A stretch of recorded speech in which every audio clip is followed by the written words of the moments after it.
Hey guys, hey guys, and welcome back to And Now for something a little bit different. Here we are with episode 28. And I'd like to I'd like to make my words right here. I'd like to welcome back my good friend Mike the Wildenbeest. Mike, welcome back. How you doing today? Good, good. Thanks for having me, John. Yeah, it's good to see it. So what's cool is we're going to be talking about another film where the main theme has to do with music. So we're doing these videos which I thought would be fun. I can't take credit for, you recommended it. The idea of doing a couple of videos where we talk about different music films that have a musical Mhm. element or a musical theme of some sort in it. And today, we're going to be talking about the 2014 film starring Billy Crudup and Anton Yelchin called Rudderless. And it's an interesting film. I think it's an important film, and I had a really good time watching it. And I definitely want to get into it with you and hear your thoughts. Before we do that, I figured maybe we'd just take a minute and talk about what you've been watching, and I'll do the same, and then we'll let you talk about the cast and crew, and then we'll talk about the movie. Okay, well, thanks for having me on, and Of we'll go course. ahead and talk about what I've watched since we were on here last week. I've watched, first off, was Ricky Stenicki. This was a film by the Fairley brothers and, well, Peter Fairley himself, not the actual Fairley brothers, starring Yeah, John Cena. It also has Zac Efron in it. It's a really funny throwback to the Fairley Brothers style of comedy, the kind of almost too raunchy, but comes back around with a sweet message at the end, kind yeah, of R-rated comedies we got in the early 2000s. This is one of those that works really well, but it's still really dated. It seems dated. It's funny, it's too long, but John Cena is so good. He's the reason to watch it. We had a lot yeah. of fun with it. It's not perfect, but if you like Fairley Brothers, it's definitely in that realm, and it shows that John Cena really has the balls to go all out, like we kind of saw in the Oscars. So I really like Absolutely. that one. That's on Amazon Prime for Yeah. to watch. Let me just Uh, say that I love that movie, although it was like you said, it wasn't perfect. What I liked about that one, it was a callback to some of the early Farrelly Brothers works, where I mhm. felt like they just went for it. And even if they weren't perfect, they just went for it because, I don't want to go on a rant, but I'm going to go on a mini one. We're in this age of you have to be careful with your comedy, and it PC, irritates the yeah. shit out of me. Comedy is going to provoke something, it's going to offend, it's going to be like, oh, that's so stupid, I don't get it. Or you're going to laugh because it's so stupid and I do get it. But comedy is meant to do something. And nowadays, I feel like people are almost afraid to make a good comedy because they're afraid they're going to get canceled or someone's going to be offended by something. And the Farrelly brothers, even when they're at their weakest, they still try to make something that'll just make you laugh. And you might not like it. You might be a little bit offended by something someone said. I think this one, for the most part, plays it pretty safe. It's not Yeah, perfect. It's not perfect, like you said, but there's things you can pick apart if you really want still to pick it funny. apart. It's still But it's really a funny. fun time. And like you pointed out, John Cena really brings it home. He really he shows he has personality, which can be Mhm. is hard to do if you're coming from a wrestling background. Yep. Anyway, I'm sorry. I just wanted to give you No, I'm glad you watched it. Yeah, I was going to see if you watched I it. So like that. Yeah. I thought it was a lot more, a lot funnier than I expected it to be. So I've actually watched it 1.5 times. Oh, nice. Nice. Kind of fell asleep, put it on again just to get some laughs. The Yeah. next movie I saw last week was Dream Scenario with Nick Cage. That's an A24 film you can catch on Mm, Max right now. They have a new deal with A24 where they're getting the mm, newer films over on Max. The older mm. A24 films are still on Paramount Plus and through Showtime. So if you want to watch those, they're there. Anyway, Dream Scenario is really fun. It's kind of reminds me of old Michel Gondry, like Spike Jones stuff from the early 2000s. It's really dreamlike in the fact that Nick Cage plays a character who keeps showing up in people's dreams. And Mm, in the beginning, he shows up in people's dreams, not doing much, not helping people, mm, just kind of walking by. But then as the movie goes along, he starts getting more and more involved. But the big message behind the movie is what happens if you, out of nothing of your own, become a meme, become something yeah. that everybody knows.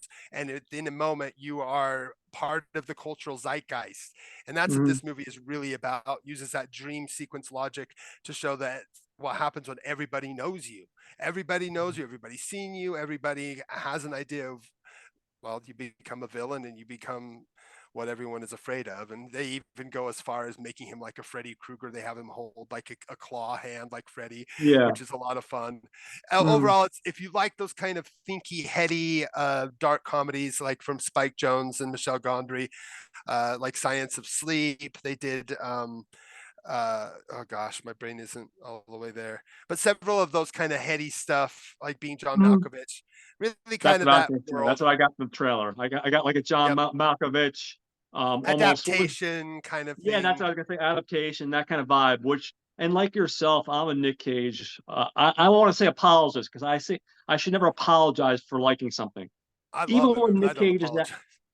I know. I almost, but I feel like, like I hate to say it, like society has made it so that like you have to apologize because he made Left Behind or he made like some of these like shit films that are like definitely like okay, he needs the money. But even when he's making these movies that are like some people perceive as not as good, he's still making good stuff like Joe. He's still making like A Color in the Dark. He's still making something like this. He's still making interesting stuff out, which is awesome. And I hear like the next thing he's going to be doing something for Amazon, based off the Spider-Man stuff, the animated movie they did, Into the Spider-Verse. The Apparently, noir, he's going to be Spider Noir. Yeah. Spider-Man Noir, and that's awesome because he did the voice was great. He was perfect for that role. So I feel like he's trying to he's kind of starting to come back a little bit. I think he's at his best when he's making quirky, fun films that embrace his personality. I think Yeah. that's when he's at his best. You His know. newest film is called Arcadia. It just released at South by Southwest. Oh, One of okay. the one of the producers that my wife works with a lot, David Wolf, he did Uh, that in Ireland. I think oh, okay. right. Yeah, it was before the strikes, but Oh, she okay. wasn't doing it, but it's she knows the people who worked on it, some of them. So Mm. yeah, we were told that we might get a chance to work on that, but we didn't get a chance. Oh But man. overall Yeah. that was a fun film. I really Nice. enjoyed it. And it's not for everybody, but it's that if you Yeah. like Nick Cage and you like that kind of weird dark comedy dream Yeah. sequence stuff, you'll enjoy it. Cool. TV wise, I finished Mr. and Mrs. Smith, which good. Again, Hmm. I love Donald Glover. It's really much better than the TV show or the movie, but Hmm. he doesn't know how to end series. He doesn't know how to end it. The ending just Yeah. there's no ending, so that was kind of frustrating. I saw two films last weekend that I wanted to talk about. Um, Ghostbusters: Frozen Empire. That's a cartoon live action film.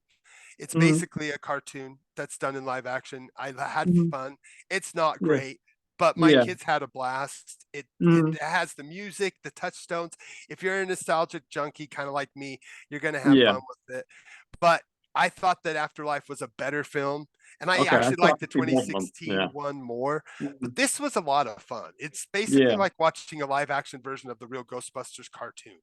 You got a Oh, big okay. nasty villain, you got a little Yeah. backstory, everybody comes together to have fun and fight the ghosts. It's silly. There's not a lot of characterization. There is no Yeah. characterization. It's But if just that's the kind of movie it is, and yeah, you it's an know that animated going movie into it, basically. then you accept it for what it is, and you have fun with that world and the way it's presented, the way it is. That's the way I look at a Yep. film like that. You Yeah, know, I I that's haven't seen. it's what you got to look for. It's not Yeah. don't go into expecting the first film. I'd say Yeah. it's more in line with the sequel, which some people hated Yeah. Ghostbusters 2. I hold it dear because I saw it for my 10th birthday. So Yeah. I still like Ghostbusters too, and this one feels like that. It has a villain similar type, it Mm. introduces a new villain, and it brings everybody back. It is like again, there's no characterization, but it is just a Yeah. big dumb fun movie that does what the other ones did. And The best movie I saw last week was Immaculate, starring yeah. Sydney Sweeney. That was Nice. the nunsploitation film. I Mhm. can't say enough good about that. That thing rocked my world. It has the best ending for like an off the wall horror movie since like Bone Tomahawk. It has Mhm. this third act turn that just like blows your mind. It Oh, wow. goes into wild places. It's really good if you are kind of feeling naughty and you want to be against the message this weekend. Go and see Immaculate. I think that's kind of why it was Mhm. released the weekend before Easter. If you want to see this, go see it now. Perfect time. I highly recommend it. You got nun boobs. You've got weird demons, you've got a culty priest, and a Yeah. great third act that just goes ball to the wall and gory. So enjoy yourself. It's a nice piece of grisly nunsploitation that comes straight out of Italy. So if you like that Italian horror nun stuff, this is perfect for you. Nice. That's awesome. Well, you know, That's what I and saw last week. I'm excited only because like I will say I think I've already expressed this to you. Initially, I was on the fence about that when I had the A-list pass, so I can see 3 movies a week. So I'm like usually try to force a movie in, even if it's something I'm not crazy about. But initially, that movie didn't really respond with me, and the main reason is I'm not gonna lie, I'm biased. It's that fucking broad. And I shouldn't say the word broad because it's not politically correct, but fuck it. I'll say whatever the fuck I want. It's my channel. No, no, I'm joking. Joking. I'm not going to offend anyone. I'm sorry. I gotta have a little bit of sense of humor, guys. Even if it's a bad one. But yeah, so I saw her in that fucking romantic comedy with Glenn Powell, which I can't think of the name of it. I don't know why. It came out in 2024. You couldn't not see a trailer for it everywhere you went. I finally caved in and saw that. And like you pointed out, she does have a great body. Uh, the, uh, the talent in that movie was on Glenn Powell completely. So it kind of left me kind of sour. And then I followed that up with, and I should have known better because everyone warned me. Saw Madam Web, and Madam Web, I will not blame her or anyone in the cast for. That was a travesty based on the just poor writing and the poor rewriting. So I had like these 2 negative experiences with her. So when I saw the trailer, I wasn't blown away. But then everybody, including yourself, people that I trust, not critics, but people that I actually trust, kept on saying the same thing. Like, hey, no, you got to give it a shot. If you like the Giallo stuff, this is just a fun movie. So I'm really kind of sold on that one, and I'm really looking forward to actually catching that one. So yeah, I'm Yeah, good. it's a good time. I'm good to hear the positive stuff. Yeah. So yeah, yeah, I got a couple for you. For me, it's this last week. For this episode, it was a lot of rewatches. Part of that, I've gone into it in the past with people. Unfortunately, I deal with this fucking chronic arthritis that is the death of me, and it just sucks the life out of me. So sometimes I just find it hard to focus on something too serious or something that's too deep. So a lot of times I'll dial into the stuff that I know is just an instant connection to fun. So with that said, I went back and watched a television show that came out in 2017 by Seth MacFarlane, The Orville, which is like a Star Trek love letter, basically. It ran for 3 seasons, went from 2017 to 2021. And the best way to describe it is, like I said, his love letter to Star Trek The Next Generation. The only difference is it has uh, some dramatic, but it also does have some comedy. But if you're expecting typical Seth MacFarlane stuff, where it's all just flat out like Ted humor, there are moments, but there are some moments, a lot of moments of dramatic. And it was a really solid show, and I'm glad I went back to it. Definitely, if you're looking for that nerd Star Trek fix, this thing does it. It really does it. It's really well written, and my hats go off to him and the rest of the staff, crew, excuse me, that put it all together. Also, it's got Norm Macdonald doing one of the voices, and I love everything Norm has ever done. I don't care if some people fall flat on his humor. I always love Norm Macdonald. So for that alone, it was worth going back because he's one of those guys. He passed away, and it's just like, man, I miss his humor. He always makes me Yeah, me laugh. too. I love that So movie. yeah, just anything he does. So that's if you're looking for your sci-fi fix. It's on Hulu. Definitely worth checking out. Next one, I also dialing back, going back to my kid years here as like an 8-year-old. Condor Man. Now, Condor Man was this period in the 80s. It came out in 81. Um, and the only thing we had before that was like in 78, 79, we had Superman, but there wasn't a lot in between. And Condor Man was like this direct-to-video Disney superhero movie about this cartoonist that gets wrapped up in this this spy ring, and he ends up becoming the comic book character that he drew as a cartoonist. And it's very silly, it's over the top, and it's goofy, and it's a lot of fun. And if you embrace the goofiness of it and dial back into that 8-year-old you, it's still a lot of fun. I got to admit, I went into it again with the rewatch thinking, oh, it's going to turn into one of these things where sometimes the nostalgia isn't always there for that stuff we loved as a kid. But I was still totally on board. Oliver Reed, Gotta love the guy. He's a fantastic supporting actor and a fantastic lead actor. He has a great role as a villain. You have lead actor Michael Crawford, does amazing. And the director, guy named Charles Jarrett, I didn't go in through his entire resume, but apparently he's done a bunch of TV stuff and, a couple TV movies and stuff like that. But he did a great job. I had a lot of fun with this. Again, something great to watch with the family. If you're a superhero nerd, something great to just watch by yourself. Just a really fun time. Another silly one, Young Sheldon. This is an offshoot if you've ever watched the show How I Met Your Mother. Um, it's one of those stupid sitcom shows. Um, the basic premise is the character Sheldon from How I Met Your Mother, he's a kid, and he's like this neurotic super genius. It's typical formulaic sitcom comedy. But that said, it's cute. It has a lot of good moments. It's something you can watch in the background. You can watch, give it your 100% your attention. It's not breaking any new ground, but yet you still feel compelled with the characters and the journey they're going on, and it's pretty good for what it is. So just something on the lighter side. Like I said, when I'm going to bed, sometimes if I'm having a hard time sleeping, the arthritis is kicking in. It's something that if I miss an episode, I'm not going to sweat it. But I had a good time with it. I really did. And then Nice. my final movie of the week was one. It started with something actually our mutual friend Jose, he posted uh, I guess the anniversary of Showgirls, and I commented that I had never seen it before. And you and Troy and Jose is like, you need to watch this movie. And it's one of those movies that's been on my radar for a while, Showgirls, but I had never seen Showgirls before. And I don't know Wow. why. You would think that's right up my alley, a trashy fun. And that's exactly what it is. It's about a girl trying to make it as a dancer in Las Vegas. That's the general premise. And then it's just ridiculous. It's absolutely ridiculous. So the best, joke I said online was it's like going to Taco Bell at 3 o'clock in the morning after you've been drinking with your buddies all night.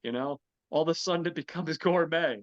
I know that's like a weird analogy, but it's like it's trash, it's stupid and silly, but yet you're compelled to watch it. It ticks all the boxes, and just a silly movie.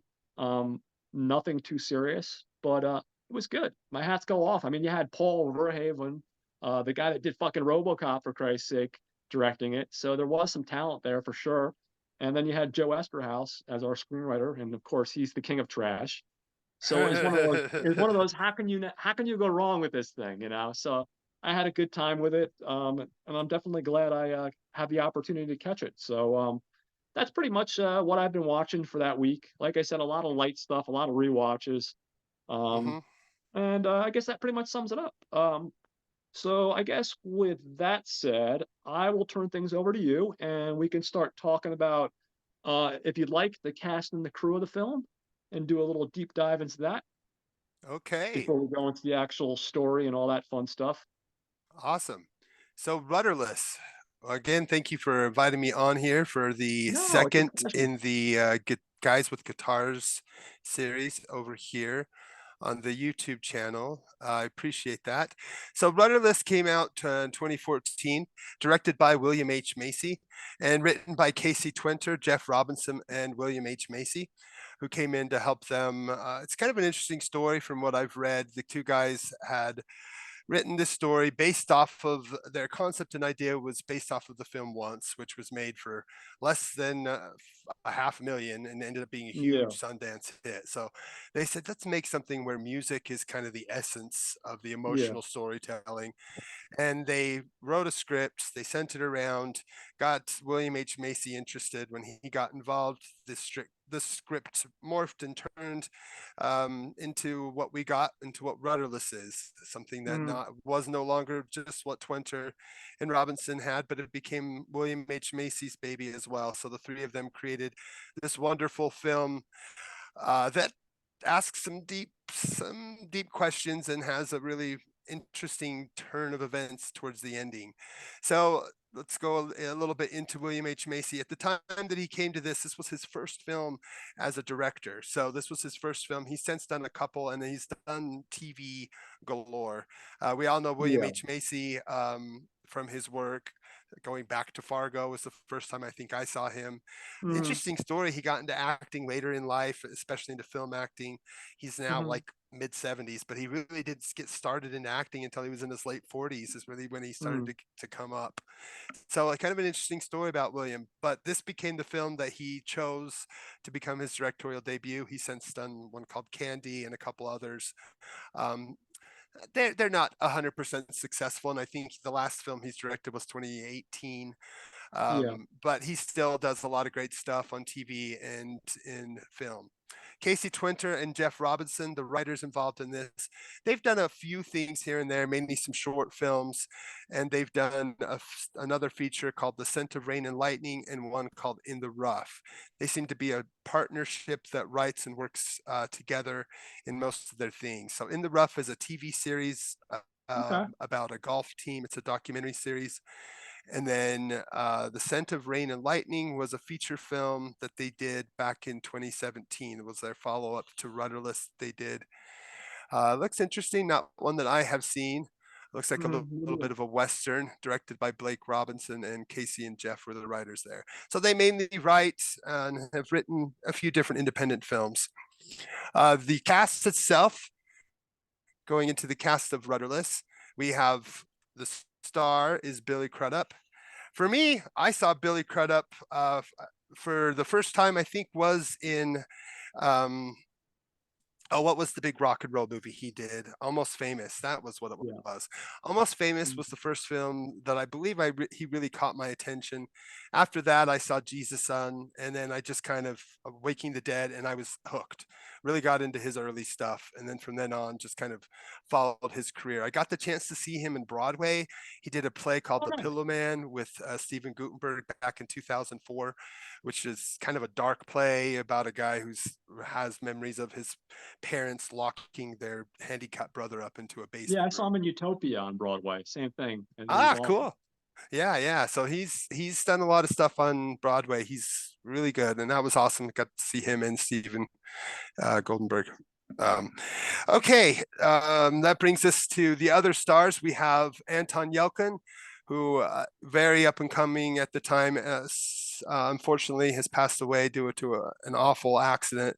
He really just showed so much. For me, one of the films that he was a big lead on that not enough people talk about that maybe someday we can cover here is Odd Thomas. It's a film that I really do Good truly love. stuff. That's a lot of fun. Such a sweet, awesome Yeah. film, and I think he kills it in it. And it really, as a Yelkin fan, it's one that more people need to get their eyes on. But he's done a lot of great stuff for a while. He was pretty much at a new film, one or two films at Sundance throughout most of the 2010s. Felicity Huffman also is in this. She plays Billy Crudup's ex-wife in the film. They have a couple of good moments. She's really well known through her television stuff. I was really impressed with the turn from Selena Gomez, who is a pop star known for her Disney stuff, originally on a television show called Wizards of Waverly Place that my daughter, who's now Mm. 21, used to watch. So she grew up in the Disney machine, and she's gone on to have a really pretty cool little pop music career where she kind of sings a little bit of everything. She was dating Justin Bieber for a while. She's on that Ben, Hulu show that's supposed to be really good. I'm sorry to interrupt. That she's on the no, Hulu with show. What's Steve her name? Martin. And Yeah, because of Steve Martin alone, I'm intrigued. I haven't seen it, but I want to see it. So I'm really sorry to no, keep it's good. her You in need there, to but see I it. had to point that out. It looks fantastic. Yep, it's called Murders in the Room. Something. Yeah. Yeah, Yeah. I but think that's it. it's great. It's really a Yeah. lot of fun. It's on Hulu. And then Ben Queller, I want to mention him because I've been a big fan of him as a musician. He Mm, comes in and he plays a member of the band, the Rudderless Band. mm, He's a singer-songwriter who's been around since the late 90s. He had a career with some bands, but I really know him for his solo career. Uh, Kind of similar to that kind of Ben Folds singer-songwriter stuff, but less piano, more guitar. So I'm a big fan of him, and seeing his turn in this. When he showed up, I'd known him because I've seen him live before. So it's like, oh my gosh, that's Ben Queller. So that was yeah. really awesome seeing him in there. All around, you can't say enough good about the cast Yeah. involved and No, the crew absolutely. involved. So yeah, and I'll bring it to you to talk about the story. Yeah, so just a couple of little things that I thought were interesting. So one, um, Felicity Huffman was also in a Robert Rodriguez film. So tie back, call back to last week. Yep. I thought I wrote that out. I thought Anton Yelchin had been in one of his movies too, but I thought that was interesting. Yeah, so there's like little connections there, which I thought are cool. Now as far as the story goes, and I'm feel free to chime in, Mike, because this one Hmm. has got a lot of a gut punch to it. There's a lot to it, so if I miss a specific detail, there's no way I'm going to be able to cover every last detail of the movie. I'm not doing what I used to do, guys, where I used to break down the scripts only because that can be a little bit too much. I am going to give you a pretty heavy summary on this just because I feel like it's important, especially about the plot twists that I warned people about on social media. When I get to that point, I'm going to be like, hey, guys, just, getting into heavy spoilers here. This is your opportunity to press pause and go rent the movie. You can't Hmm. stream it for free anywhere legally. You can get it on pirates and you can pirate it in lots of places, but it's inexpensive to rent. I think Amazon Prime, you can rent it for like $3 or $4. You can buy the Yeah, it's three DVD bucks. for like $10. But I would definitely highly, highly, highly recommend watching the film before you watch this video. I can't emphasize that enough. I think your Yep. viewing experience will be completely different if you listen to us talk about it. And we talk about the spoilers in particular. You're going to be like, hey, that sounds intriguing, or you're going to be like, fuck that. I'm not seeing that. One of those two reactions. Hopefully, it's the first one. Okay. All that said, enough of my mini rant. I'll actually get into the story. So, at the core of the story is about a father dealing with grief and redemption. That's the very core, the essence of what the story is. The movie starts off and we see a young early 20 something in a college campus. He's playing a guitar. um, you could see he's a little inside his own head. It's not blatantly spelled out that he's angry or he's upset, but he doesn't look happy go lucky, let's put it that way. He's interrupted by a college roommate that walks in and he's like, have you seen so and so? And he's upset. He's like what this fuck guy want? What do you know what I mean? So we start with that. Then we cut to our character of Sam, which is Billy Crudup, which is his father. Sam is an executive. He's kind of a hot shot. And just bear with me here for a second, guys. Basically, he's just about to land a big deal. Well, guess what? He lands the big contract. He goes to celebrate. He calls up his son, Miles. Hold on, what's his? Hold on, I'm losing my place here, guys. I'm trying to think what his son was called. Anyway, it's not important. I can't find it right this second. I'm sorry, guys. So he calls up his son to celebrate. He says, "Hey, why don't you go meet me at such and such bar?" Um, and he's at the bar. He's sitting there. A half an hour like goes by. He realizes his son's not going to show up. He's just about to exit the bar, and he sees on the TV screens that there's a shootout at the local campus that his son goes to. So he tells the bartender to turn it up. He sees that his son's at this campus, and of course, like most parents, he's like, "Oh shit," you know. And then from there, the next thing you know, we're cutting to him and his wife, Felicity Huffman, and they're at a funeral, and we realize that their son has died. From there, it kind of gets darker. A little time goes by. We realize that his wife has divorced him. Um, he can't keep his shit together. He becomes a bit of an alcoholic. He loses his job, this high-paying job where things are good, and he's a hot shot. And he's on this little sailboat 2 hours away from where he was living. And basically, he's an alcoholic, and he's doing work as like a construction work, painting, stuff like that. Just hang tight for just 1 second, guys. I'm really getting annoyed that I had my cast pulled up with the character names, and I want to be able to reference that. Josh. So Josh is the son's name. yeah, Josh. So flash forward, he's living this life of an alcoholic. Things are going to shit. It's interesting because you see a couple things that seem a little bit out of the ordinary, which I'll just touch on. Like, for example, a couple months after the funeral, the media are still hounding him. And, it asks the question of, like, okay, his son passed away.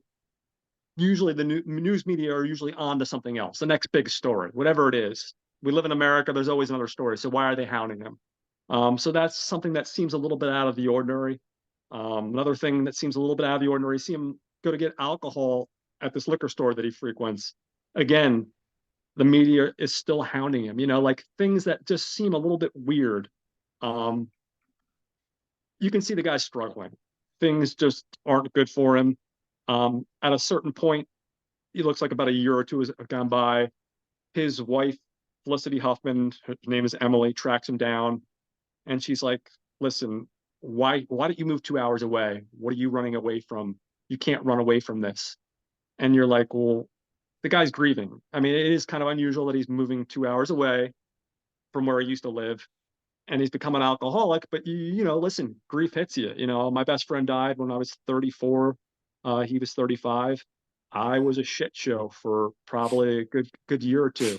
The guy was like a brother, and I didn't become an alcoholic or a drug addict, but I know how grief hits you. Sometimes you can accept it easily, or like I had a grandmother passed away, and I had time to prepare for it. Hmm. Still hit hard, but I had time to prepare for it. Sometimes when something comes out of left field, you are just fucking you're broken. I was broken for a while when my best friend passed, so I can get behind the mindset of the Crudup character moving 2 hours away from where he used to live, becoming an alcoholic, just leading a completely different life, going down a dark alley. Hmm. So anyway, Emily comes up to him and she's like, "Hey,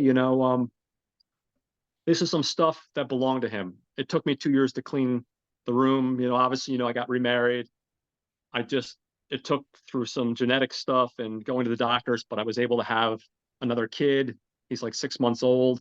I'm starting my life over, but I want you to have some of this stuff that meant something to you and Josh." And it's basically a bunch of stuff. And at first, he's very resistant to getting it. He's like, "Listen, I have this little tiny sailboat. I don't have room for this." And she's like, "Listen, you have to take it. Don't make excuses. Don't give me bullshit. Just fucking take it. This is part of your son. You can't run away from what happened." Hmm. Later that night, he's drinking. He's going through the stuff. He sees a guitar and he sees some CDs and he's kind of like intrigued. He puts the CDs on. He sees that they're labeled. He realizes they belong to his son. Um, and he's obviously upset. He knew that his son played around with the guitar a little, but he never realized that was something like his son was really, really involved in. And he didn't realize his son was recording stuff or going down that route. He just felt like it was something he screwed around with every once in a while. Um, some more time goes throughout the story. Basically, he decides one day to go to the local bar. They have like an open mic thing, and he starts playing one of the songs that his son wrote. And the song is called Home. And when you listen to the lyrics of the song, I'm not going to sing it for you guys because I only do that in the shower. And even then, I'm probably not good. But needless to say, if you put the soundtrack on and you listen to that song, the general gist of that song is like someone talking about how they feel disconnected and how they're trying to find their way home. And obviously, you can look at that in the literal sense of like, hey, they're trying to find their way, how to get home, but it's not meant for that. The song is like someone that feels like they're lost. Hmm. Um, and so he plays that, and we find out he's doing that because he knows that it's wrong, to cover his son's stuff. But like later on, we find out, which I'm probably shouldn't be mentioning at this point in the script, but he's doing it because he wants to find a way to connect with his son. I don't have any kids. I have three nieces. I have a nephew. I have people in my life, like all of us, that we love. I can only imagine how devastating something like that is. Hmm. And to find any way to just be able to connect with someone in your life on that level that you lost. It's just so he does that. Well, while he's there, in the background, everybody connects to the song. They applaud. There's a younger guy, uh, very shy. The way he carries his demeanor, he's very withdrawn, kind of like Josh. Um, is a character named Quentin that's played by Anton Yelchin. And after the show, he goes up to him and he says, "Hey man, I love that song." I can't believe it. That just blew me away. That's amazing. My name is Quentin, and like he basically tells him how much he enjoyed it, and he's like, "We should jam together. I'm trying to get together and do some musical thing on my own." And Sam's like, "Yeah, no, dude, no, I'm good." Mind you, now he's stumbling down the street. He's drunk. he doesn't want anything to do with that, next day we cut to Quentin shows up. He manages to find out where he lives, and he manages to be like that kid that just a bug up somebody's ass. He just keeps on being Mhm. relentless, and He eventually also they finds out that Sam is Billy's character. He's using an alias, so he's using a different name when he's performing and introducing himself. yeah, yeah. Thank you for chiming in because I forgot that. Yes. So when Sam goes onto the name of the bar is the Trill, another little detail. He's going under the name I think Mallard Dick or something like that. Yeah, yeah, Dick I, Mallard. yeah, I guess Dick Mallard was but anyway, it was funny, and I should have mentioned that. So thank you for catching me. Yeah. Uh, so he catches on to that fact. Um, he sees him. He kind of like eventually forces his way onto the boat, essentially. Um, and they kind of, become a friend. They become kind of forge like this weird friendship. Um, Sam, Billy's character, becomes almost like a mentor to him, and through like nudging and prompting him, he eventually, gets him to like jam with him, and then agrees to do something at the Trill together. Hmm. Um, so they do that. It's successful. Again, you can see that they're connecting. Um, you really feel like it's like almost like he feels like a father figure to this kid, even though Yeah. he's probably not in the best condition to be a father figure to anybody because he's still a fucking alcoholic. Yeah, but this They're is the best part of the film too. Yeah, Like they're no, no, coming together. Ben they're Queller coming comes. together. The And, Rudderless band comes, and the music yeah, is so fucking good during yeah. this whole So sequence. yeah, no, absolutely. So like you can see that like Sam is starting to heal a little bit. Like, okay, he's still Hmm. drinking, but he's starting to heal a little bit. Quentin is getting this father figure type, in his life, I feel like. Um, and we get a moment after that where they go to this not records, so this music store where we're introduced to Lawrence Fishburne's character. Um, who, hold on, where's Lawrence? Anyway, I can't remember Lawrence's character. I'm sorry. His name, I I'll thought I get it. had it Hold written on. down. I'll It's not a grab it. big Keep deal. going. But anyway, he's at the music store. We meet Lawrence Fishburne. He knows Sam. He knows Quentin. Basically, they buy some instruments from them. Uh, and essentially, at the music store happens to be some of Quentin's friends, which happen to be in a band or happen to be musicians, which is Ben Queller, where he gets introduced into the film, and and the drummer, whose also name I can't find. I thought I wrote that down again. I apologize, guys. I'm not on my game today here, like I should Oh, be. that's fine. Oh, here we go. Aker, Ryan Dean. Okay, that's the drummer. Uh-huh. Willie is the bass player. That's Ben Queller. That's Ben. Yeah, and I could have sworn. Anyway, it's not important. No offense, Lawrence Fishburne. But anyway, and we meet His Lawrence character's Fishburne. name is Dale. Dale, the owner of Dale. the Okay. record shop Yeah. So yeah, they or meet the music rest of the store. band. Um, Sam realizes he's being set up because they just happen to be there, and he calls Quentin out on it. He's like, "Listen, come on. You just happen to have your friends who all are musicians looking for work, happen to be at this music store." But he goes along with it, and again, now we get a fully formed band. So we get this fully formed band. They're starting to jam. They're starting to have a good time. Like you said, it is a really good point, high point in the film. There's this middle area. We also get introduced to Quentin's mom. Basically, Quentin's there with his mom. She's probably like in her late 30s. She's rather attractive. Um, Sam goes in there, I guess, to visit him, and she sees him. He sees the mom giving Quentin a hug, and he also sees Quentin giving her like a roll of money. So he thinks like, oh, that's like some sort of prostitute you're paying for sex kind of Hmm. thing. You realize afterwards when he calls Quentin out on that, he busts his chops about it, like, "Hey, like, what, you got a hooker over here or something?" He's like, "No, it's my It's his mom. mom. We And used it to be goes to home." show it's a big Yeah, important part of his character because he connects with Sam because he's an addict. His mother is an yeah, addict. He takes yeah, care of addicts. So to yeah, him, being around with someone who is an addict to Anton's character is not a big deal. It's what he's used to. yeah, You get yeah, that. And I love that because, and again, it's not the film really shows that it's not Billy that's mentoring Yelkin's character. It's Yelkin who's actually mentoring Billy and helping him. But they do try to say things like something's going on with his character, and we didn't get much more than the mom's an addict and maybe a prostitute. But I was thinking more she was maybe just I think an they mentioned addict. they were homeless when he was in high school Yeah, for a I year think or she's two a too. homeless addict. Is kind of what we've left to Yeah, know, and he so deals with. I think what basically they were just saying that he had a rough Yep. time of things. Um, and I think like you're right, he did mentor Billy. I think Billy in some weird way was kind of like this in some weird way has like this father figure effect on him until a Mm-hmm. certain point. Um, so those are like the foundation building. You know, the band jams together. They get to know each other a little better. Um, and And then then the we kind third of act. and then there's the third act, which I know is where spoiler. No, If you look, haven't seen the film, don't listen any further. If you yeah, haven't don't seen listen any the further. film, just stop here at this point in the YouTube and then go back, watch the film, and then come back because you don't Yes, want to watch absolutely. this part if you haven't seen the film. So from here on Yeah, out, watch the movie or else don't listen.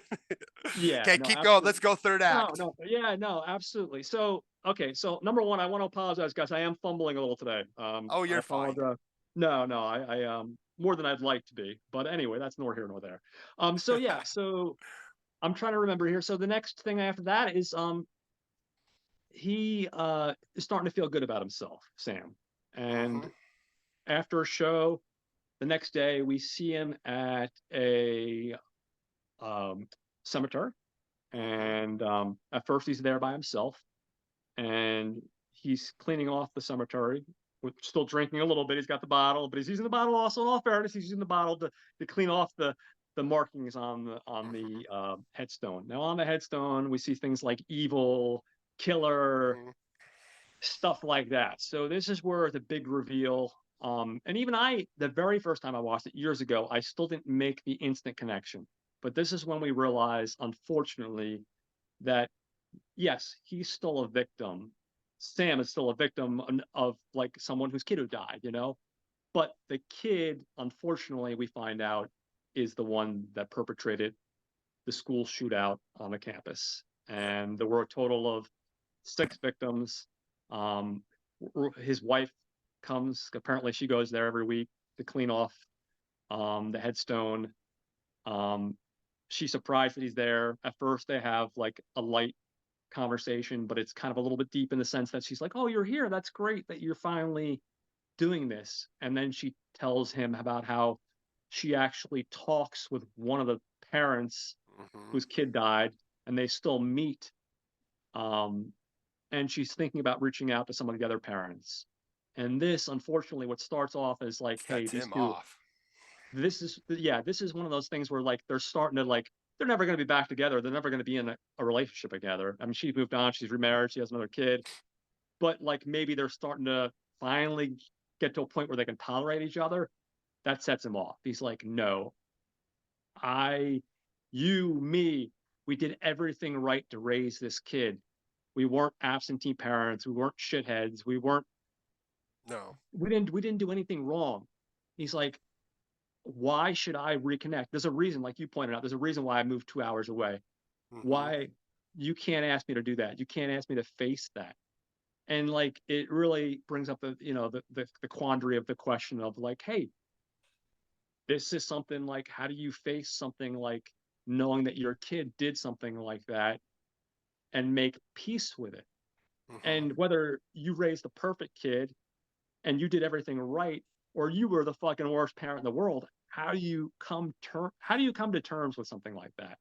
So it Mm-hmm. ends up with this blowout of an argument. No, he's not going to do that. She goes on her way. And then from there, we go to pretty much he's not in the best state of mind. They play another gig, the band. And after this gig, they're invited to a festival that's coming up. Um, right after that gig, he goes outside the bar and he's confronted by the Selena Gomez character. Mm-hmm. Um, and she basically says, I can't believe you're doing this. You're playing his music. You know what Mm-hmm. he did. You know, and then she proceeds to tell him, like, how fucked up he is for playing the music, and she proceeds to tell him how it destroyed her Hmm. because she dated this kid for a year, and she was hounded by the media, and Hmm. she actually even had to change her name. Hmm. Um, so he's fucked up. Um, he goes on a bender. He's back to his drunken ways. You feel like that redemption arc that you thought might have been happening once he met Quentin and he started playing with the band again. You feel like no, that just went down the shitter. Hmm. That's not happening. Because it gets complicated. It gets What ends up complicated. Yeah, happening is this music that we as an audience and the like people he's jamming out with love. It's this yeah, infectious music that while it does have some hints to sadness and depression, they're barn burners, and the yeah, music is so it's this yeah, great Americana sure, stuff. So once that twist happens, that's when we as a viewer, you make a decision. Either you're yeah, it for me, the first time I watched it, it hit me hard. And I yeah, came at you and was like, this fucking ending, man. This third yeah, act. I the first time I saw it, I was like, fuck this movie, fuck this ending.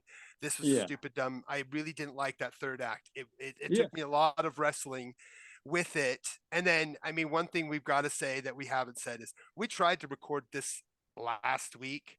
yeah, I've had a whole week to think about this, but that week also was a personal tragedy for me. My yeah. in-laws I'm passed and sorry. we had a funeral. So we had all this stuff that happened and it allowed me to sit with the movie longer and to think more about it because that third act change is what really It's affected heavy. me. It's heavy. It's a It's a heavy thing lot. and it's a choice that was made by the filmmakers instead of there are little hints, but it comes out Yeah, of nowhere. You really as a film as the way the film is structured, you're not meant to know yeah. that he's the killer until the They end. specifically, yeah, they specifically did that. Yeah. No, And that was a choice that the yeah, filmmakers make. But yeah. No, the absolutely. film hits right there at this point where you have to decide to go with the rest of the third film. And that leaves a Yeah. lot for Billy to hold. At that point, No, absolutely. Billy's Sam character then not he has to admit these songs are from my son who is now an Yeah, infamous killer. The music is now attuned to something you might hear like the music of a killer. For example, Charles Manson has music sure. out there that people was written by the Beatles. He's actually Yeah, a writer of a song on by the Beatles. So again, now the movie turns itself on its head because this music that we love and these people who've been playing it now feel lied to. They feel like Sam has lied to them, has tricked them, has sure, thrown the wool over him. And now all of a sudden it made sense why they did it. The filmmakers sure, decided to do this third act so that we understood what was going through not just Sam's head, but all of the characters. We sure, were almost as if we were Elkin's character. We're meant to be Anton Yelkin's kind of, he's meant to be our proxy. We see the world through him, kind of. We sure. feel for Sam as an alcoholic. We know he's fudged up. He's super alcoholic. He's really at a bad place. He went from an ad agency upper Mm, echelon to now where he's at. We know things are going on in his head, but we don't understand why. But yeah, this moment, everything makes sense. This music that he's loved, he had to lie. If he would have yeah. told people where this music came from and why he was playing it, nobody would have listened. No, Nobody would absolutely. have done any of the things that they did to get to that point. So the lie is necessary, which is again, the filmmakers kind of lie to us, make us think that we're watching this uplifting film Grieving about parent. somebody who's Yeah, grieving over who then again it twists and you find out why he's done all the things he's done. He's changed his name. He now lives in a boat 2 hours away. yeah, All that stuff, which we thought was just grief, it's more than that. Not only did this man have to deal with grief, but he was called a killer, the son of yeah, Sam. You created the son of yeah. Sam, you son of a Eh, bitch. I'm gonna tie my my general thoughts into a little bit something in a bit. I do want to just tie up Yep, the tie rest up of the that. rest of the movie. I kind of Yeah, gave you the yeah, twist, which threw me for a loop. yeah, And you, as a viewer, yeah. it might actually throw you for a loop. And I No, it's want to know absolutely if going you to. have seen it in the comments in the YouTube Yeah, here. no, Talk absolutely. about it. Let us know what you thought after you've seen it, what you thought about the twist. If you think that it was necessary. In the beginning, I thought it was a bad choice. As Yeah, I've thought about it, and I've gone back and rewatched the yeah, ending a couple times as well as the beginning because again we yeah. don't get any reasoning why the son did what he did, No, which is absolutely good. not. I don't think Yeah, we no, need. I think if they would have gone he was bullied and kicked around as a Yeah. kid, it would have been just too We ridiculous. don't want It's a martyr. We didn't want it's to. And like when then, Bowling for Columbine came out, and then the easy thing that was say was like, "Oh, he played games like Doom, which was a super violent video game at the time," or he listened to Marilyn Manson, so that was the reason why he wore a black trench coat and he gunned down people. It's like, no, mhm, it's more complicated than that. And I might be getting some of way my facts. complicated. I might be missing some facts, but you can't just generalize because when you Sure. generalize, you make ignorant statements, which I've been guilty of from time to time. I try not Me to, too. but Yeah. you make ignorant statements that are just too easy to wrap around answers. It's like the difference between a journalist writing a 3-page article or writing a three sentence summary of something. The Yeah. world of difference is what's in between. You can't just do a 3-sentence summary and expect that's going to be your Mhm. easy write off answer to explain the actions of something like this. But we Um, feel it. We feel what Sam yeah, now we feel what Sam has really been going through. yeah, no, And absolutely. and now we're like, fuck, we thought there was a redemption. And now we realize all these songs can't be played. They can't be recorded. This band Well, can't really use this music. no, And all absolutely. of these things that we had been built up to come crashing down on us and around him, and he knows it, but he'd been pushing against this the whole movie, and we as Yeah, viewers are like, why don't you want to play with this band? They're freaking yeah, awesome. The music is yeah. good. You're having The a chemistry's blast. there. The Why chemistry's don't with all you of them. Yeah. want exactly the Why chemistry's don't you there? want to take it to the next level? Go to You the have the next level, opportunity. become Yeah, famous. Now we yeah, know why, because the yeah. songs will always be mired. But the And music is good. Now we don't need to yeah, get further into that. It does bring up some ideas of that, can we separate the art from the artist and can we enjoy this kind of music? sure. In the end, because of the victims, they made the right choices. You're going to explain. The band Yeah. doesn't go forward. They don't play the songs live. What happens with Billy from here on out? So I when we last off on last week's episode, no, Wah, no, wah. yeah, no. So yeah, so they have the opportunity to play at this big concert. He's confronted by Selena Gomez's character outside the bar. She says, "Hey, why should you be doing this?" Blah blah blah blah. Then he goes on another bender. He's woken up the next day. He goes out on this day on the water with Quentin and the rest of the band. They have some groupies essentially there. Um, After that day is over, they're like, "Hey, we got to go to that festival. Why won't you play at that festival?" Really pushing them to play at this big festival they were offered this opportunity to play at, and they're really pushing, and he's pushing back, going, "I don't know. Leave it alone for right now. I'll think about it." So he's eventually decides to do it. Um, Before he can do that, uh, he shows up at the festival, and then he realizes Josh's girlfriend, Selena Gomez, Is tells this to there. the band. So now this is when the whole band hears the story. Now, what's interesting is the bass player, Willie, and the drummer, Aiken, they're still like, well, we'll still play it. We'll just do it this one time, and then we'll do our own thing. Your songs. And Anton Yeah, has his yeah. character has a song they Yeah, play that's really he's good. been writing some songs on his own. He's like, but they're okay with playing Mhm. his songs, and the other band members, not Quentin, but the other band members are okay with playing Sam's songs too. I mean, they're willing to do it like a one shot and be done Mhm. with it because they see that record people are going to be here. This is the opportunity for We them never to take play it him to the next again. level. We play, we show our talent, and then we A don't one ever time play. thing. Yeah, that made sense. Quentin, says we can't do this, and you know that. He's talking to Sam. He's like, we Mhm. can't do this, and he's like, yeah, I know, you're right, we can't do it. So the band disbands.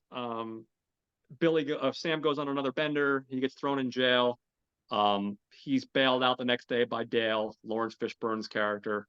Um, he finds out Dale is going to sell his music shop. Um, in a way, even though he's fucked up, you do realize that like Sam at least finally came clean to Quentin because you Mhm. can kind of tell that that's been weighing heavily on him.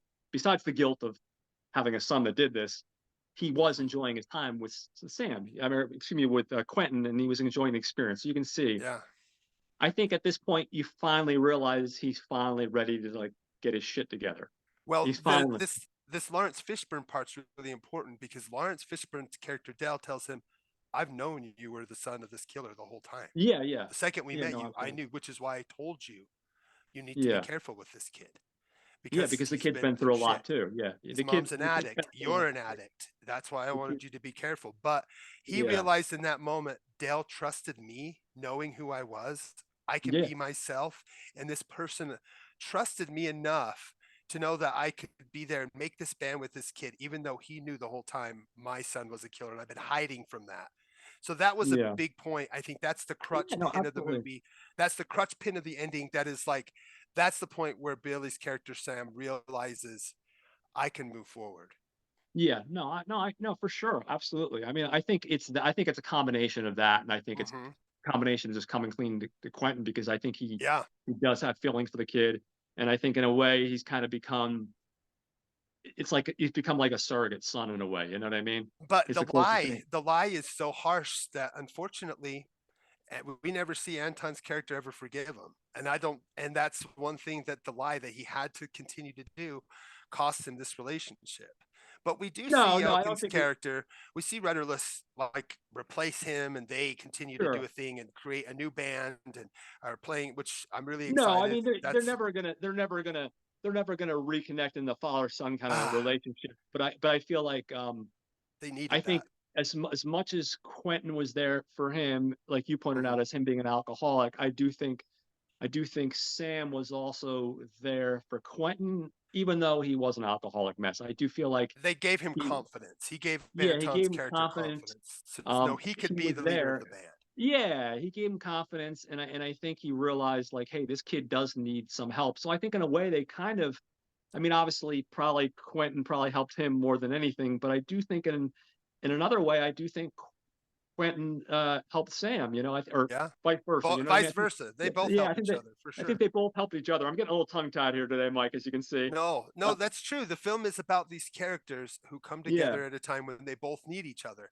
Do they yeah. end off being best friends afterwards? Do they No, end something up like that's going to they be hard to probably forgive. aren't going to see each other again, but the reality is they hit each other at such a point that their lives were able to move forward. They needed to come together. I wish there was a way of doing it without the lie, but that lie was too much for Yeah, Anton's character to really yeah, they've been playing a long time at this point for yeah. him to not have told him that. That lie, however necessary it was for his survival, having Sure. just imagine what Sam had gone through for the last 2 years, why he left. I mean, call the killer. You said we see Yeah, the news hounding him yeah, still after 2 years. So all these things don't make didn't make a lot of sense till this ending. And when you watch it again, like if me, you have seen it once and you were frustrated or mad, give yeah, it another chance again and let yourself see it through Sam's eyes. We yeah, have to go through the lie. Sam had to lie. He had to yeah. trick people. He had to play those songs live so that both characters could move forward.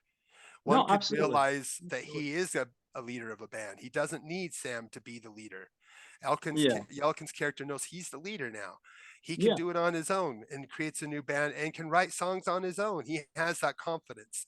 And yeah. now No, for Sam sure. knows that he can be accepted being himself and help those who were affected by his son, which leads us No. to the great finale, which you're going to discuss. Yeah, just give me 1 second here. Again, I'm leaning on my notes a little. Try not to be too obvious as you see me go like this, guys. But yeah, so Dale bails him out. Dale tells him that he's going to retire. He's going to sell the shop. He has an owner lined up.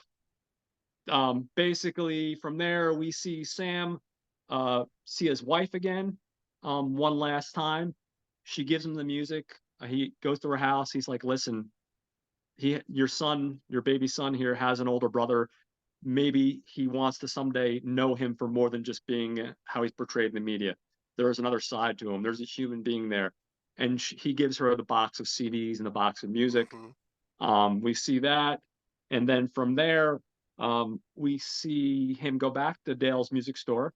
Dale tells him that Quentin pretty much gave up music and has his guitars behind the thing, and he gets the guitars. He goes to the coffee shop that Quentin works at, and Quentin doesn't want anything to do with him at first. He's like, "What do I Mhm. got to do to talk to you? Can I buy something? If is that it?" And and basically, you know, he tells him like, "Hey, listen, I get why you're upset. I get it. Anyone would be in that situation. You feel betrayed. You know, at first when I started doing the music, it was about connecting with my son and the music." He said at a certain point, it wasn't about Josh. it was more than that. It was about Mhm. connecting with you, and at that point, I didn't know how to come clean, essentially. And Yeah. like you pointed out, he's still pissed. He's like, "That's just what happened, though." He's like, "It's not like this easy to wrap up answer where you can forgive me and we just move on and become best friends, but that's what happened." And you can kind of see Quentin maybe not forgive, but almost understand Sam's perspective. Hmm. Um, and from there, the next scene we see Sam at the Trill again, Hmm. and he's doing the open mic thing. Now, this caught me even on my second viewing. I saw it way back in 2015. Then we'll call that my very first viewing. And then my second viewing, I didn't realize is he's getting up there and he's playing a song. And at first, um, you think the song is another one of his son's songs, and you're like, this motherfucker, he didn't learn. Now, again, when I watched it on multiple viewings, I see that Sam was actually doing some writing. Like there's a scene where he's on the yacht, where he's jogging some notes, where he's writing a song. It's not blatant in your face, but it's there. You hear the song, and the song is called Sing Along. It's another song Hmm. that I highly recommend listening to.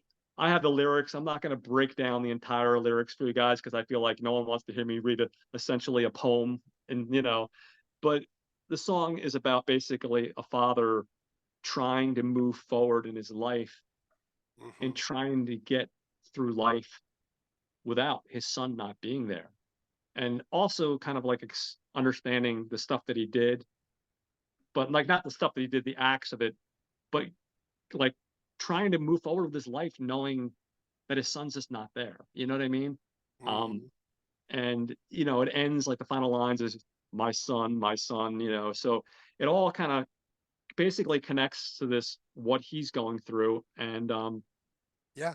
and And he, what in a public lives there. setting, he Yeah, in a admits public setting. that And this it's is his my own. son. He was a Yeah, killer, and yeah, this is the yes, song. he This also is says his that in the song. beginning. Yeah, this he begins the by saying it, my son was a killer. He said this song is my song, the one I wrote, but he does say, yeah, my son was a killer. And it kind of ends with that. Now if you go into the deleted scenes, you do see him uh finding out that he owns the music place now that Dale owned.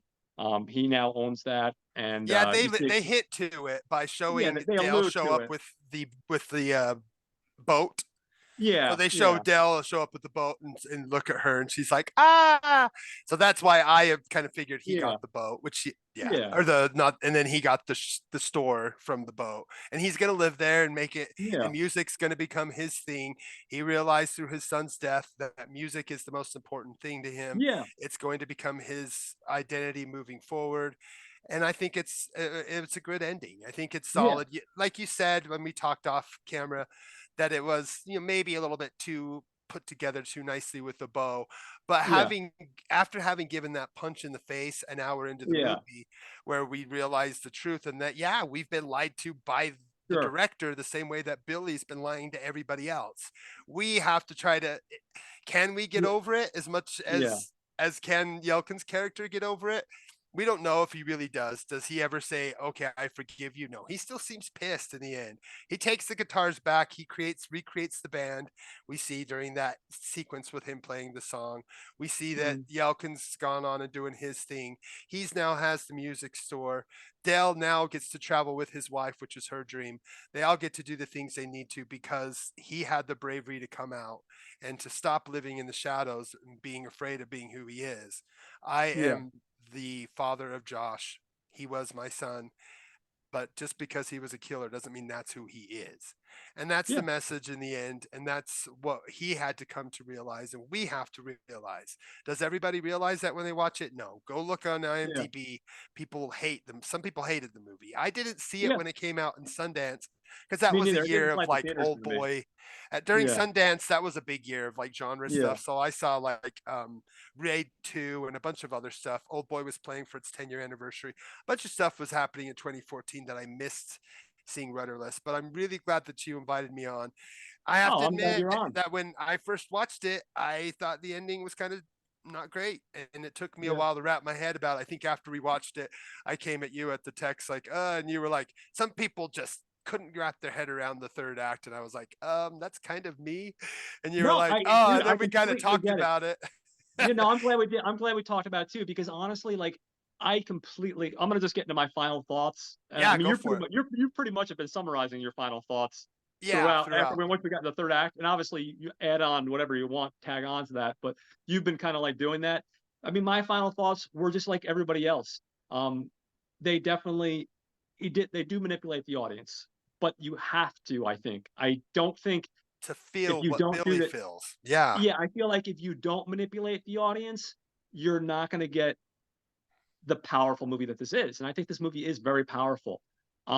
I think this movie, at the end of the day, it asks you to feel for someone, feel Hmm. for someone that you don't want to, because as a society, I think we're told that like when someone's kid is a killer, well, fuck him and fuck the rest of his family.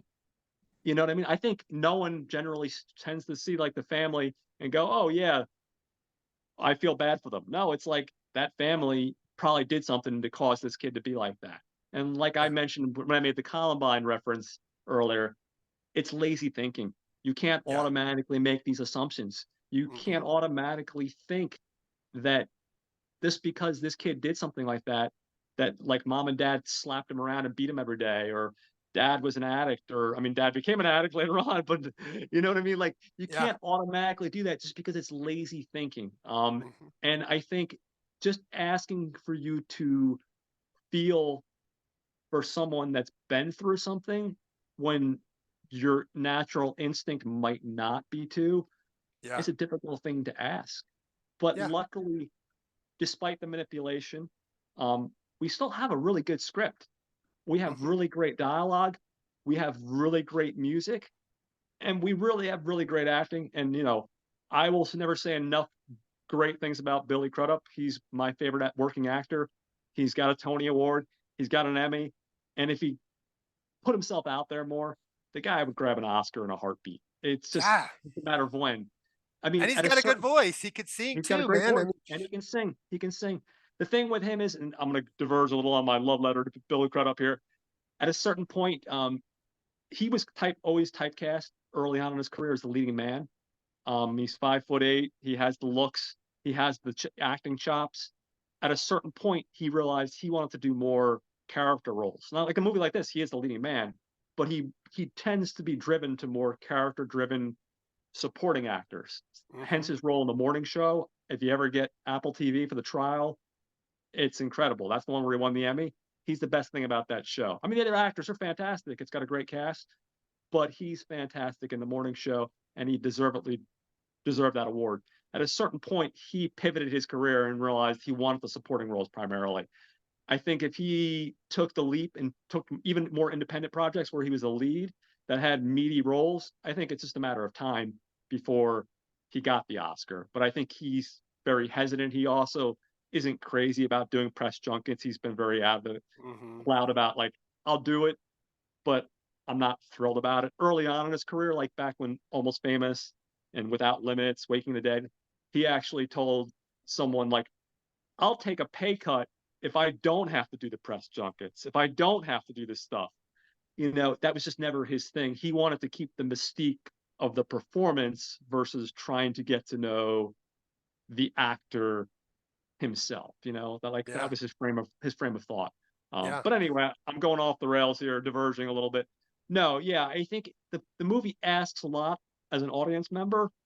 Um, but if you're willing to give it, I say 2 views, because if you're willing to give it 2 views, you'll get past the first view, I think, and you will once you get past that fuck you stage, because I understand where you were at. I was at that point too. The very first time I saw it back in 2015, I was at Hmm. that stage too.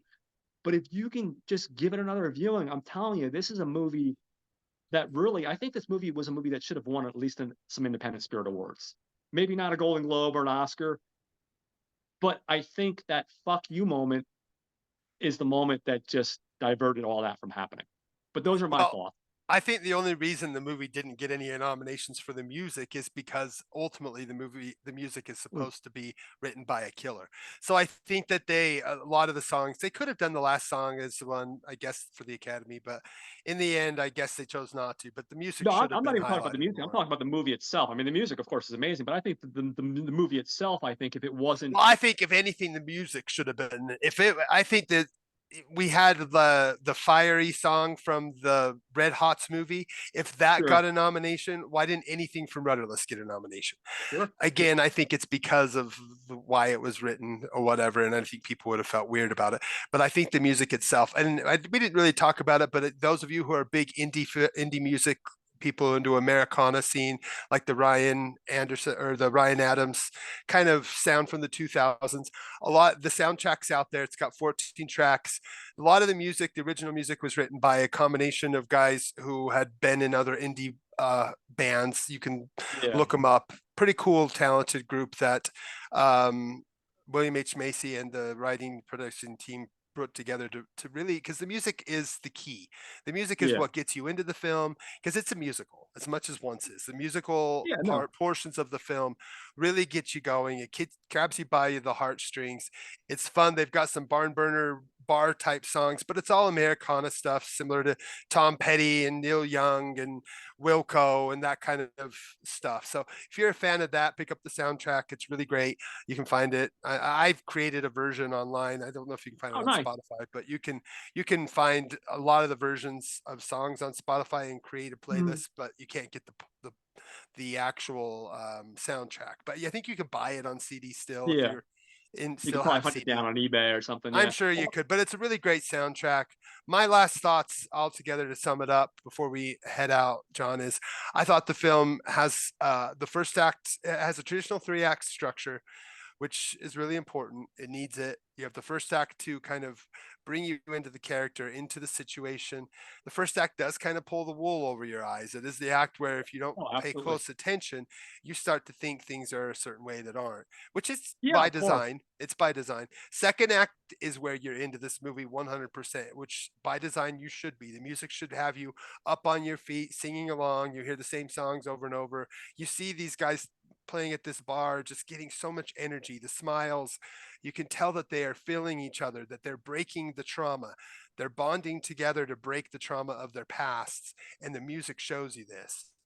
Then we get that third act structure that throws you through a loop. Initially, you may or may not hate it. You might not catch it. Who knows? It's going to affect you in some way, which good art Yeah, should. You shouldn't walk away from a movie being like, oh, that was safe. That was great. Safe doesn't always mean great. This movie wasn't yeah. safe. And at first No, absolutely. I kind of hated that it wasn't safe, but sometimes I wish that it would have had that great little ending where Rudderless just became a famous band and the music was what it was and the sun wasn't the killer and everything from the second act that in my head became the third act. Yeah. But that wasn't the movie. And that's not No, what absolutely. we had to get. What we got was a film about somebody's struggle, not just as a grieving parent, but someone who'd been villainized as a bad Yeah, parent. He was sure. the bad parent. You are an awful person. You created a monster. Your Yeah, reason no, is for why my sure. child is dead. He'd heard that over and over again. You know the struggles he's gone through. And now he was able to finally realize he no longer needs to be afraid. He can be that person and be proud of not what his son did, but be proud that he is there for others and for what his son, the music his son did helped him to get out of the slump. And Yeah, hopefully now the character's going to use music to help others as he owns the music store. And we have this ending that leads us to believe that he will help touch others in the future. So overall, I give the film an 8 out of a 10 if I was to give a rating, maybe 7 or an 8. That third act does take you for a loop, and you do need to give the film some time. If you're going to judge it yeah, right off the bat, don't turn the film off. Get through those yeah. last minutes. And if you have seen it, which most of you who are at this point of this review have, watch it again if you Hopefully. get a Yeah, chance and see it again, just to hear the music again, to feel the emotion, and to catch what's really going on in that ending. Like we're getting yeah, the wool pulled over us the same way as Anton is. We as the audience have to feel what Anton feels because he's who we have latched onto as who we're viewing Sam through. We're viewing Sam through Anton's eyes, through yeah. the Absolutely, for majority of sure. the movie.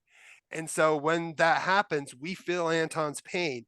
We feel his character's pain when he realizes these songs that are so great, he can't perform live anymore, that he can't be part of this band. This guy who he trusted as a father figure is a liar to him, like every other father figure may have been to him. Yeah, So now he had to come to the realization he may never ever forgive Sam. But what Sam did was brought him the ability to do what he does best, make music and lead a band, which he didn't have the confidence to do before. All in all, go see this movie, 7 to 8 for out of sure. 10. You're going to have to rent it or pirate it right now, but it's a movie that needs to get more people. We know the more that people rent these things, once they kind of blow up, then that'll bring it onto streaming so more people can see it. So get Yeah. out there, give this movie a watch. This was a great flick. Thank you for having me on. Oh, absolutely, Really, brother. and those of Uh, you who, again, in the comments, if you've seen the movie, the third act, how did you feel? If you've seen the yeah, for movie at sure. I want to know people's Sundance, thoughts. let me know how you feel. Anybody who's seen the movie, let us know in the comments below. Thanks for letting me be a part of the show. I hope Of to be course. around a lot more. And Yeah, yeah, this was Rudderless. that's awesome. I will say one thing in regards to the soundtrack to be impressed by people. 7 of the 14 songs on the soundtrack were actually sung by the people in the cast, Mm-hmm, which is pretty impressive. Once again, we talked about Billy having some musical talent. Anton Yelchin mm-hmm. had a band that he was in that he fucked around with. You know, they weren't like touring the world nationally or anything like that, but they were Like a still the fact punk that he had a band band. called Yeah, a Hammerhead little was the punk name. band. Yeah, which surprisingly, interestingly enough, he was in a movie called The Green Room about a punk band. That's Mm-hmm. another fucking awesome movie that's worth pursuing if you guys haven't seen it. So I'm gonna go into our shout outs in just a minute, but before I do that, of course, I want to thank you again. Yeah. You were awesome. You caught some of my fumbling. Like I Oh, said, guys, I geez. haven't been doing 100%. No, I feel bad today. I joke around with people, but I'm always honest about what's going on in my life as well as what's going on with the show. And unfortunately, it hasn't been, it's been touch and go with some of the medical stuff. But it was awesome having you. You contributed a lot to the show, and it's fantastic. The big announcement I want to make to all of the audience out there. So, Mike, the Wilden Beast here. The game plan here is our big announcement. So for right now, we're going to continue to do the YouTube channel. He's going to join as my co-host, which is awesome. Thank you for doing that. I Thank you can't for wait to inviting have me. you. I can't wait to have you every week. So we're going to do that. Um, Down the road, we are going to hopefully in the next month or so, we're going to put together an actual podcast. It's going to be a different name. We'll reveal that later on, and so you'll be able to listen to us via podcast. We're going to also have it so that you can watch us on YouTube. Mm-hmm. So you'll still be able to watch it on YouTube. And then what I'm going to do with the now for something a little bit different, I'm going to still keep that probably about once or twice a month. I'm going to do some solo runs where I talk about like graphic novels, books, maybe music. Maybe occasionally I'll convince Mike to join me for that too. I know you're not a Mm-hmm. big reader, but I know you love music, so you can always tell me what you're listening to. So How dare you ask me to read a book? Just I kidding. know Go you on. bastard, fucking asshole. Next, the words and the pictures and god damn it, what the fuck? Damn you. No, but no, but I we wanted to create the best of both worlds because Yep. originally I was like, should I abandon the YouTube channel? But I love my YouTube channel. No, I've don't only been abandon doing it it. since August. This is video 28. So I don't want to get rid of it, but I also do like geeking out about my nerdy stuff like the books and graphic novels and stuff like that. So I figured I'd keep that, but then I'd be able to do this new thing with you. At the end of the day, I already told you what I feel about the film, guys. I connect with this film a lot. Mm-hmm. I think it's fantastic. Um, I don't do the numbers thing; it just doesn't work for me. But That's I fine. understand why other people do. It's essentially the same thing whether you connect with something or you rate it by a number scheme. It's all If you ranked it apples by and a number, oranges. you'd give It's this a it's 9 out all of 10. it's all apples and oranges. It's all apples and oranges. It's really not relevant. But yeah, so I'm excited, dude. That's our big news. Mike is going to be joining me. We're going to take a brief break. We're doing a double video for you today. We're going to take a brief break after this. Take like a 15-minute break, grab a bite to eat, go to the bathroom, and then we're going to record our next movie, which also has a musical theme. Mike picked this one out. It's called Garage Days. Do you want to give people a quick teaser before we give our shout outs to people they should listen to? Yeah, yeah. So the next film we're going to talk about is Garage Days, a little known film. It's a musical comedy by Alex Proyas, who's in the news right now, both for two reasons. He's making AI film and he's championing AI. right now on his Patreon and on his social media, the controversial use of AI in film. He's championing it, saying it's just an important tool. And he's also not really fond of the Crow remake, which is what made him famous as the original Crow.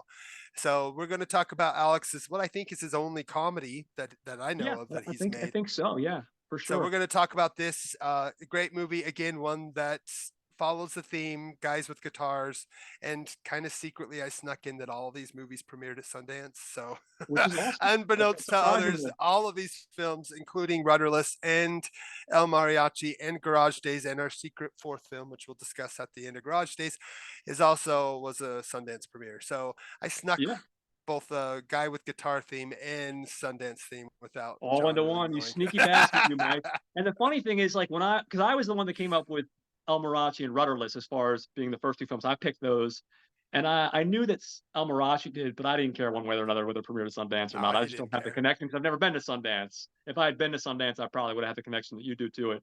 I did not know Rudderless made the premiere there, so I thought that was interesting. And then it's also cool that Garage Days and the fourth movie, which we'll talk about at the end of Garage Days, is also connected. So I guess now, big shout out. I'll start off with Not a Bomb, Troy and Brad. These guys, every week, guys, these guys are awesome. They've been a supporter of me since day one. When I was rambling and making crappy videos because I was new to this world, they've been there since day one. They've been awesome. They talk about movies that are in the current movies, movies that are not current. Each week, they talk about whether it was a commercial failure or a critical failure, and they just do a deep dive into it. And they're a lot of fun. Definitely check them out. Hoping sometime this month, Troy, possibly Brad, hopefully both of them are going to join us. Will join And we're us. going to talk about one of my favorite graphic novels, which got turned into three different movies and an animated series called Crying Freeman. We're going to be specifically talking about Crying Freeman, which came out in like 96, 97, stars the talented actor Mark Dacascos. And it's a one hell of a fun film. So hopefully sometime this month we're going to try to squeeze that in. Mm-hmm. We've also got a special guest, which I'll leave as a mystery later on in the Mm-hmm. month. So that's one podcast you should listen to. Do you want to talk about Watch Skip Plus? I know you and Jose are Yeah, super yeah. tight. We'll I talk love Jose about too. He's a great guy. You the whole want to reason that we're all friends has to go back to the Gentleman's the Guide to gentleman's Midnight guy? Cinema, which is again kind of where Not a Bomb, those guys kind of met, and that's where Yeah. Watch Skip Plus, which is a podcast from Jose Cupcake and MC. Used to be my buddy Red, but he had to step back. But Yeah. Jose's keeping it forward with MC. They review new releases, which Mm, is really fun. So the week after it's released, you get a new release review. I've done a couple of reviews on there as well as a couple Sundance episodes. The Gentleman's Guide to Midnight Cinema has been a big part of my movie watching, as well as the Feminine Critique, Married with Clickers. Oh, Silva and Gold, The Cult of Muscles, all these podcasts that are all again linked to The Gentleman's Guide to Midnight Cinema, that without them, I don't think you and I would be sitting here. So appreciative to all of them. And thank you for inviting me to be a part of yeah, this absolutely. YouTube channel. And then eventually I'm excited for our podcast that we're going to be launching. Probably won't be until May. Look forward to, Yeah, like I said, we've a got couple lots of months. fun Yeah. stuff happening throughout April. We're going to finish the guys with guitars. We're going to we got some guests, and then we got another theme coming that we probably won't get We'll to announce till later on in May the month. Yeah. that we'll announce later. But we've got lots of fun things planned, Yeah, folks. So keep keep us in your thoughts. Keep sharing it. Share the YouTube to everybody and anyone on all of your socials. Thank you so much, John, for having us. And yep, absolutely. stay And tuned. Mike, stay tuned, everybody. Mike, I'll just meet you in about 15 minutes. I'll send you another invite. Okay, we'll All see right, you on the brother. other side, folks. Sounds good. Have a great day, guys, and thank you for listening. And happy Easter, by the way, just because it Happy happens to be Easter, Easter. folks. All right. I'll see you in a little bit, Mike. See ya. And